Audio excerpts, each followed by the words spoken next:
के उस पे कीचड़ उछाल ही देते हैं। लेकिन ये एक ऐसी शख्सियत थे, जिनके बारे में कभी किसी से आपने नेगेटिव नहीं सुना होगा। लोग या तो इनके बारे में हुँ, बात करते ही नहीं हैं और जो करते हैं वो काफ़ी तारीफ़ों के साथ और काफ़ी इनकी जो the kind of praise he deserves वो इनको हर जगह से मिलता है। We are talking about Dr. APJ Abdul Kalam, one of the most praised presidents of our country. जी। करते हैं शुरुआत। देखेंगे इनकी पूरी लाइफ हिस्ट्री को 10 से 15 स्टेटमेंट्स में और हिंदी वर्जन भी है, इंग्लिश भी है। आपको बस सुनना है और सुनकर सीखना है। करते हैं शुरुआत। सबसे पहले आता है doctor APJ Abdul Kalam's life reminds us that greatness is never inherited, it is earned layer by layer through persistence. Doctor APJ Abdul Kalam का जीवन सिखाता है कि मेहनत विरासत से नहीं मिलती, बल्कि निरंतर प्रयास से गढ़ी जाती है। महानता, ग्रेटनेस की बात हो रही है, सो हुँ, मेहनत नहीं, महानता। ठीक है, सो महानता विरासत में नहीं मिलती, यहाँ इनहेरिटेंस की बात हो रही है। इनहेरिटेंस बोले तो विरासत। ठीक इट है। इज अर्न्ड, ये आप कमाते हो, ये आप निरंतर प्रयास करते रहते हो इसके लिए और तभी उससे आप कमाते हो अपनी जिंदगी में। दूसरा स्टेटमेंट कहता है born in a humble home in Rameshwaram, he turned limitations into launch pads for learning. Rameswaram के एक साधारण घर में जन्मे उन्होंने सीमाओं को सीखने की उड़ान बना दिया। रामेश्वरम के एक साधारण घर में जन्मे उन्होंने सीमाओं को सीखने की उड़ान बना दिया। जो लिमिट्स थे उनके, ओके, उसको उन्होंने एक लॉन्च पैड बना दिया। किस चीज का? लर्निंग का, सीखने का। So born in a humble home in Rameswaram, he turned limitations into launch pads for learning. He grew up with little comfort but immense curiosity, a trait that would define his destiny.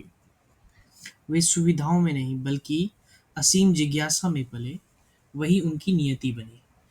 He grew up with little comfort but immense curiosity. Curiosity, जिज्ञासा। हुँ, A trait एक गुण होता है। Okay, किसी भी इंसान के बारे में जब आप बात करते हैं तो trait मतलब उनके गुणों की जब बात करते हैं तब आप trait कहते हैं। हुँ, So a trait that would define his destiny, जो उनकी नियति निर्धारक बनी, जिन्होंने उसकी उनकी नियति को निर्धारित किया, डिफाइन किया, परिभाषित किया। ओके, फिर आता है as a child selling newspapers. Hmm. I'm sure many of us know about the fact that he used to sell newspapers as a child. So as a child selling newspapers, he learned that dignity lies not in status but in sincerity. अखबार बेचते बच्चों के रूप में उन्होंने जाना कि गरिमा पद में नहीं निष्ठा में होती है। So as a child selling newspapers, he learned that dignity lies not in status but in sincerity. His education at MIT taught him that talent blooms where discipline takes root. MIT में पढ़ते हुए उन्होंने सीखा कि प्रतिभा वहीं फलती है जहाँ अनुशासन की जड़ें होती हैं। His education at MIT taught him that talent blooms where discipline takes root. His fascination with flight wasn't about machines, it was about defying gravity, literally and metaphorically.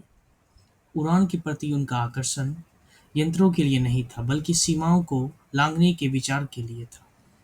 His fascination with flight wasn't about machines, it was hmm, about defying gravity. जो gravity को मात दे दे, जो गुरुत्वाकर्षण को मात दे दे, हुँ, literally जो बिल्कुल शाब्दिक अर्थ है उस सेंस में भी, और मेटाफोरिकली जो उसके पीछे का छुपा हुआ गूढ़ मतलब निकल कर आता है हाँ, उसके सेंस में भी। ठीक है। फिर आता है at ISRO he learned that innovation is born where imagination meets patience. ISRO में उन्होंने जाना कि नवाचार नहीं नहीं जन्म लेता, जहाँ कल्पना धैर्य से मिलती है। इसरो में उन्होंने जाना कि नवाचार या फिर नया विचार हुँ, वहीं जन्म लेता है, नहीं वहीं जन्म लेता है जहां कल्पना धैर्य से मिलती है। At ISRO, he learned that innovation is born where imagination meets patience. As a leader at DRDO, he proved that true command lies not in authority but in trust. DRDO में उन्होंने सिद्ध किया कि असली नेतृत्व अधिकार में नहीं, विश्वास में होता है। As a leader at DRDO, he proved that true command lies not in authority but in trust. अगले स्टेटमेंट में हम देखते हैं द सक्सेस ऑफ अग्नि एंड पृथ्वी। आप सब लोग जब 26 जनवरी की परेड में अग्नि पृथ्वी जैसे मिसाइल्स को देखते हैं और हर भारतीय का सीना चौड़ा हो जाता है, तो आपको ये भी पता होना चाहिए कि अग्नि पृथ्वी जैसे मिसाइल्स को बनाने वाले इंसान का नाम क्या है। So the success of Agni and Prithvi was not just scientific, it was emotional, cultural, and deeply patriotic. अग्नि और पृथ्वी की सफलता केवल वैज्ञानिक नहीं बल्कि भावनात्मक, सांस्कृतिक और देशभक्तिपूर्ण थी। फिर आता है his presidency, उनका जो काल था जब वो हम्म, राष्ट्रपति के रूप में सम्मानित थे, उसे हम कहेंगे presidency. ठीक So है। his presidency redefined leadership. Power became purpose and purpose became service.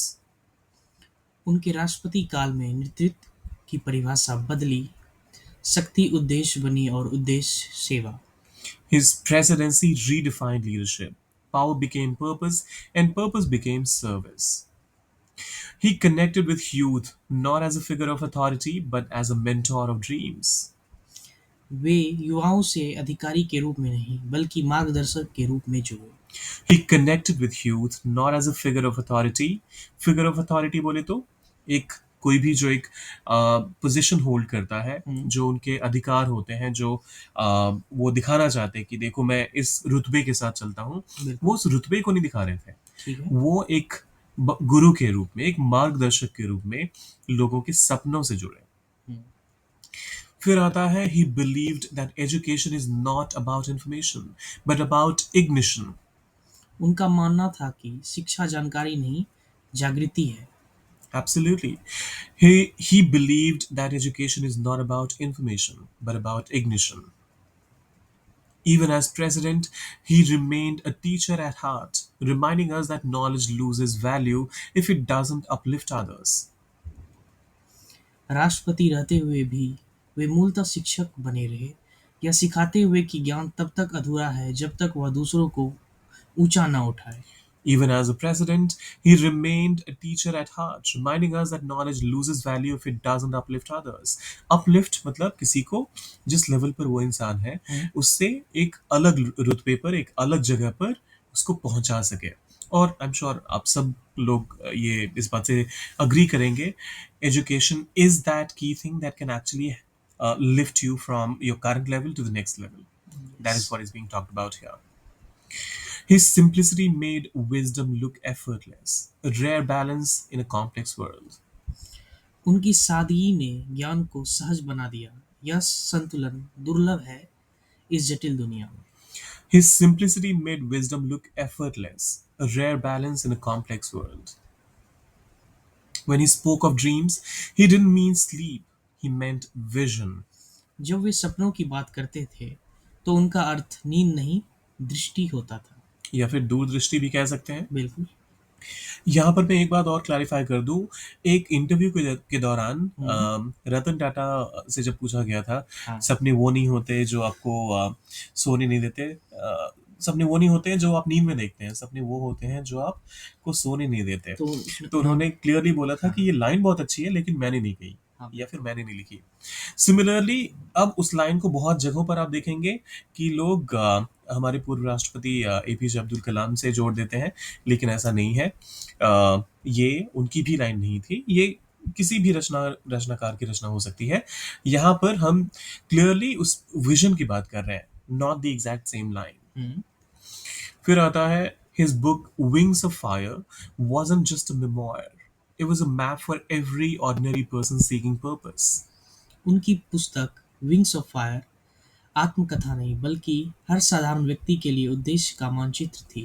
His book Wings of Fire wasn't just a memoir. It was a map for every ordinary person seeking purpose.